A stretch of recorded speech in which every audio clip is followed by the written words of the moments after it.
Olá, eu me chamo Eduardo Mano e você está ouvindo a Bíblia em um ano, um projeto de leitura da Bíblia Católica em 365 dias. Este daqui é o dia de número 69.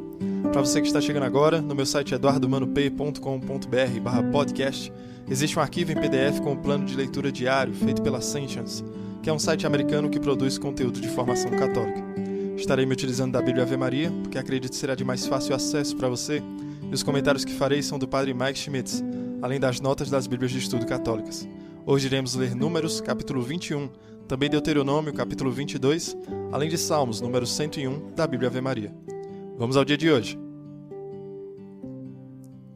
Números, capítulo 21. O rei cananeu, Arad, que habitava no Negueb, soube que Israel avançava pelo caminho de Atarim. Atacou e levou alguns deles prisioneiros. Então Israel fez ao Senhor este voto: se me entregardes nas mãos desse povo, voltarei às suas cidades, ao interdito. O Senhor ouviu os rogos de Israel e entregou-lhe os cananeus, que foram votados ao interdito juntamente com as suas cidades. Deu-se a esse lugar o nome de Horma. Partiram do Monte Or em direção ao Mar Vermelho, para contornar a terra de Edom. Mas o povo perdeu a coragem no caminho e começou a murmurar contra Deus e contra Moisés. Por quê, diziam eles, nos tirastes do Egito, para morrermos no deserto, onde não há pão nem água? Estamos enjoados desse miserável alimento. Então o Senhor enviou contra o povo serpentes ardentes, que morderam e mataram muitos. O povo veio a Moisés e disse-lhe: pecamos, murmurando contra o Senhor e contra ti. Roga ao Senhor que afaste de nós essas serpentes. Moisés intercedeu pelo povo, e o Senhor disse a Moisés: faze para ti uma serpente ardente e mete-a sobre um poste. Todo o que for mordido, olhando para ela, será salvo. Moisés fez, pois, uma serpente de bronze e fixou-a sobre um poste. Se alguém era mordido por uma serpente e olhava para a serpente de bronze, conservava a vida. Os filhos de Israel partiram e acamparam em Obote. Deixaram Obote e acamparam em Jeabarim, no deserto que está defronte de Moabe, ao oriente. Dali foram para o vale de Zared. Saindo de Zared, acamparam para além do Arnon, no deserto, nos limites do território dos amorreus. O Arnon, com efeito, serve de fronteira entre Moabe e os amorreus. É por isso que se diz no livro das guerras do Senhor: Vaeb, em Sufa, e as torrentes do Arnon, e o declive dos vales que se inclina para o sítio de Ar e se apoia na fronteira de Moabe. Partindo dali, ganharam Beer, que é o poço a respeito do qual o Senhor disse a Moisés: reúne o povo para que eu lhe dê água. Então cantou Israel este cântico: brota, ó poço, cantai-lhe, poço cavado pelos príncipes, aberto pelos nobres do povo, com cetro e com bastões. Do deserto foram a Matana, de Matana a Naaliel, de Naaliel a Bamote, de Bamote ao vale que está nos campos de Moabe, no cimo do Fasga, que domina o deserto. Israel mandou mensageiros a Seom, rei dos amorreus, para lhe dizer: permite-nos passar pela tua terra. Não nos desviaremos nem para os campos, nem para as vinhas, e não beberemos a água dos poços, mas seguiremos a estrada real, até que tenhamos atravessado tuas fronteiras. Seom, porém, não quis permitir que Israel passasse pelo seu território. Ao contrário, ajuntou suas tropas e partiu ao encontro de Israel no deserto.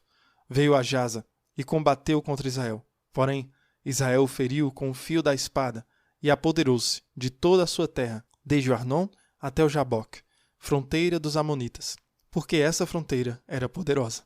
Israel tomou todas as cidades dos amorreus e estabeleceu-se em Rezebom e nas suas aldeias.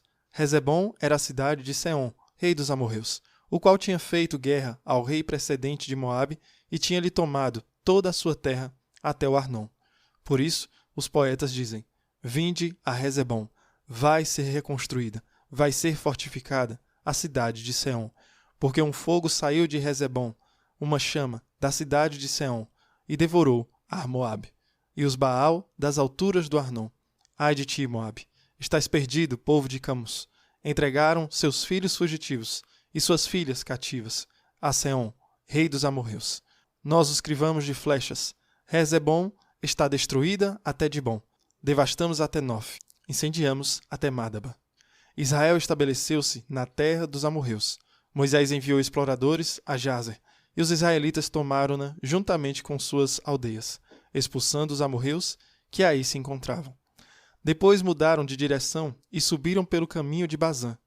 Og, rei de Bazã, foi-lhes ao encontro com todo o seu povo, para combatê-los em Edrei. Não temas, disse o Senhor a Moisés, porque vou entregá-lo em tuas mãos, ele, o seu exército e a sua terra. Farão o mesmo que fizeste com Seom, rei dos amorreus, que morava em Rezebom. Feriram-no, pois, ele, seus filhos e todo o seu povo, de sorte que não ficou um sequer, e se apoderaram de sua terra. Deuteronômio, capítulo 22. Se vires extraviado o boi ou a ovelha de teu irmão, não te desviarás, mas os reconduzirás ao teu irmão. Se este habitar longe, ou se não o conheceres, levarás o animal para a tua casa, e ele aí ficará, até que seja reclamado pelo teu irmão. Então lhe o entregarás. O mesmo farás com o seu jumento, com o seu manto, ou com qualquer objeto perdido por teu irmão e encontrado por ti. Não te desviarás desse objeto. Se vires o jumento ou o boi de teu irmão, caídos no caminho, não voltarás os olhos para o lado, mas os ajudarás a levantá-los. A mulher não se vestirá de homem, nem um homem se vestirá de mulher. Aquele que o fizer será abominável diante do Senhor, seu Deus. Se encontrares no caminho, sobre uma árvore ou na terra, um ninho de ave, e a mãe posta sobre os filhotes ou sobre os ovos, não a apanharás com os filhotes. Deixarás partir a mãe e só tomarás os filhotes. Desse modo, serás feliz e viverás longos anos.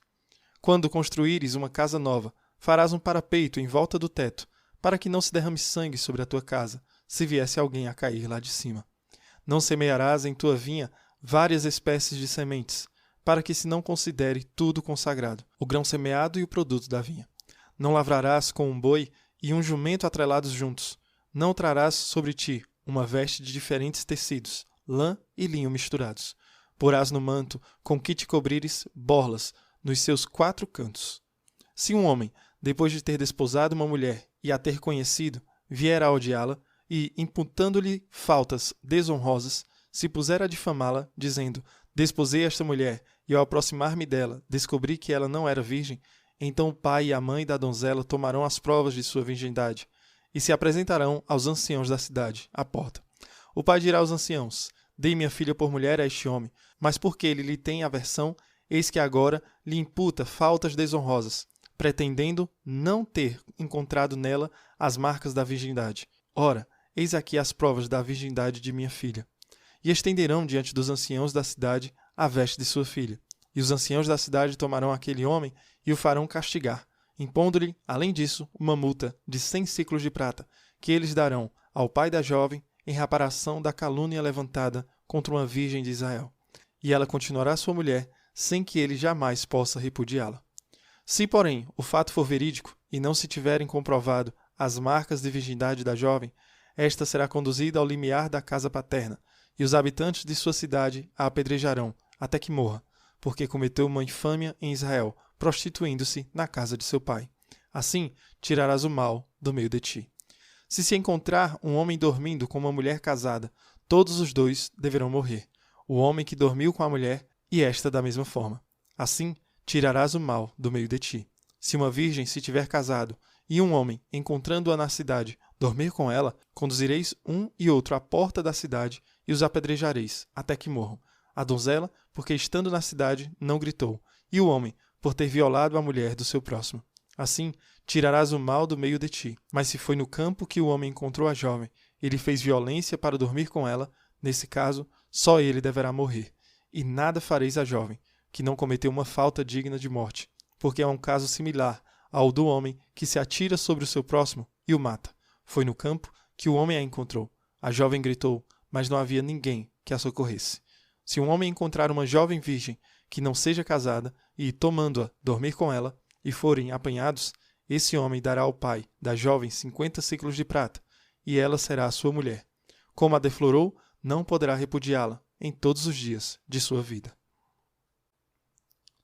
Salmo 101, da Bíblia Ave Maria. Prece de um aflito que desabafa sua angústia diante do Senhor. Senhor, ouvi a minha oração, e chega até vós o meu clamor. Não oculteis de mim a vossa face no dia de minha angústia. Inclinai para mim o vosso ouvido. Quando vos invocar, acudi-me prontamente, porque meus dias se dissipam como a fumaça, e como tição consomem-se os meus ossos. queimando como erva, meu coração murcha. Até me esqueço de comer meu pão. A violência de meus gemidos faz com que se me peguem a pele e os ossos. Assemelho-me ao pelicano do deserto. Sou como a coruja nas ruínas. Perdi o sono e gemo, como pássaro solitário no telhado. Insultam-me continuamente os inimigos. Em seu furor me atiram imprecações. Como cinza, do mesmo modo que pão, lágrimas se misturam à minha bebida. Devido à vossa cólera indignada, pois me tomastes para me lançar ao longe. Os meus dias se esvanecem como a sombra da noite, e me vou murchando como a relva. Vós, porém, Senhor, sois eterno, e vosso nome subsiste em todas as gerações. Levantai-vos, pois, e sede propício a Sião. É tempo de compadecer-vos dela, chegou a hora, porque vossos servos têm amor aos seus escombros e se condoem de suas ruínas. E as nações pagãs reverenciarão o vosso nome, Senhor, e os reis da terra prestarão homenagens à vossa glória.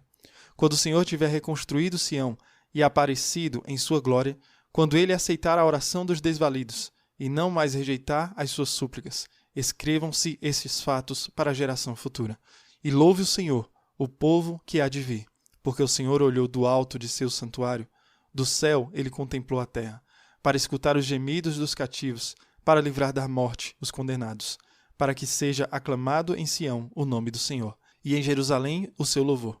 No dia em que Sião de reunir os povos e os reinos para servir o Senhor. Deus esgotou-me as forças no meio do caminho, abreviou-me os dias. Meu Deus, peço, não me leveis no meio da minha vida, vós cujos anos são eternos. No começo criastes a terra, e o céu é obra de vossas mãos. Um e outro passarão, enquanto vós ficareis. Tudo se acaba pelo uso como um traje. Como uma veste, vós os substituís, e eles hão de sumir. Mas vós permaneceis o mesmo e vossos anos não têm fim. Os filhos de vossos servos habitarão seguros, e sua posteridade se perpetuará diante de vós. Muito bem, em Números 21, algumas coisas grandiosas aconteceram, e algumas delas nós já ouvimos no início de Deuteronômio, onde Moisés estava recapitulando todas as coisas que tinham ocorrido. E hoje, em Números 21, vamos ouvir aquela história de como o povo de Israel foi liderado pelo Senhor na batalha contra os amorreus e contra o rei de Bazã, Og. Outro ponto importante no começo deste capítulo, mais uma vez, são as pessoas reclamando, dizendo que Deus só levou eles até o deserto para morrerem. Então o Senhor Deus enviou serpentes para morder as pessoas, e elas estavam morrendo com isso. Moisés então intercede mais uma vez, mesmo que ele já tenha ouvido que não vai entrar na terra prometida. Ele continua indo diante de Deus em nome do povo e trazendo o Senhor de volta ao povo. Após sua intercessão, Deus diz que ele faria uma serpente de bronze e quando olhassem para ela, o povo seria curado. Cristo vai dizer que assim como Moisés levantou a serpente no deserto, assim deve ser levantado o Filho do Homem, onde todos os que olharem para ele serão salvos. Quando o povo de Israel olhava para a serpente de bronze, eram salvos. E quando nós lançamos nossos olhares sobre Jesus Cristo crucificado, nossa salvação nos é dada desta forma única e poderosa. Por que Deus pediria a Moisés para fazer uma serpente de bronze? Padre Mike vai explicar dizendo que é porque a serpente foi a causa da queda, da nossa morte. Então, ao olharem para aquela que causou a morte, alcançavam a vida. Jesus na cruz, como vimos ontem, tomou a maldição sobre si. E então o que acontece é que o sinal da nossa morte, o sinal do nosso pecado, se torna o símbolo da nossa vida. Na cruz, Jesus está carregando nossos pecados. Quando nós olhamos para Cristo na cruz, nós vemos o sinal da nossa vergonha, do nosso pecado, e esse é o símbolo da nossa esperança. Isso é o que acontece em Números 21 e no cristianismo. O sinal da nossa vergonha tornou-se o símbolo da nossa esperança. Já em Deuteronômio, onde são ditas algumas leis diversas, nós precisamos sempre lembrar que essas pessoas estão vivendo em um mundo violento e brutal, e Deus está nos dando sua palavra para diminuir essa violência e essa brutalidade do mundo. Há então a lei de que, se o boi ou a ovelha de seu irmão ou de qualquer cidadão de Israel se extraviar, você deve ajudá-lo. Se precisarem de ajuda, basicamente, você deve ajudá-lo. É isso. Veja como era um povo necessitado, ao ponto de precisarem desse tipo de lei. Outra vai dizer para que os homens mostrem bondade aos animais, para impor limites e reduzir a crueldade, através de pequenos atos de bondade. Outra é para quando construir uma casa, fazer um parapeito para seu telhado, meio que faça um guarda-corpo para que você não traga a culpa por derramar o sangue de alguém que caia do teto da sua casa. E a última, que tem a ver com as leis da moralidade sexual. A acusação de que uma mulher, logo após se casar, não seja virgem. O homem teria que provar isso, ou então ele estaria falsamente envergonhando essa mulher, e isso não poderia ser permitido. Lembrando de Gênesis 3, após a queda, onde homens e mulheres foram feridos e cada um tentaria dominar ao outro. Então Moisés, conhecendo aquele povo depois de 40 anos, ele sabe que isso já havia acontecido, onde havia o casamento e o homem depois queria desprezar e abandonar sua mulher. São leis simples, mas para aquele povo eram os passos iniciais e necessários. Também no exemplo de que se a mulher estivesse sendo abusada, ela precisaria gritar por ajuda. Nós sabemos que isso não é tão simples assim, mas o que vem a ser explicado para o povo é a diferença entre a relação sexual consensual e a relação abusiva, onde somente o homem seria punido neste segundo exemplo. Tendo então a leitura de hoje, que possamos sempre carregar este apreço pelos sinais que Deus nos dá, para que haja vida em nós, como a cruz de Cristo que vem carregar todas as nossas culpas. Então busquemos cada vez mais, com os olhares fixos em Cristo, caminharmos ao encontro dele. Que Deus abençoe você e reze por mim. Até amanhã.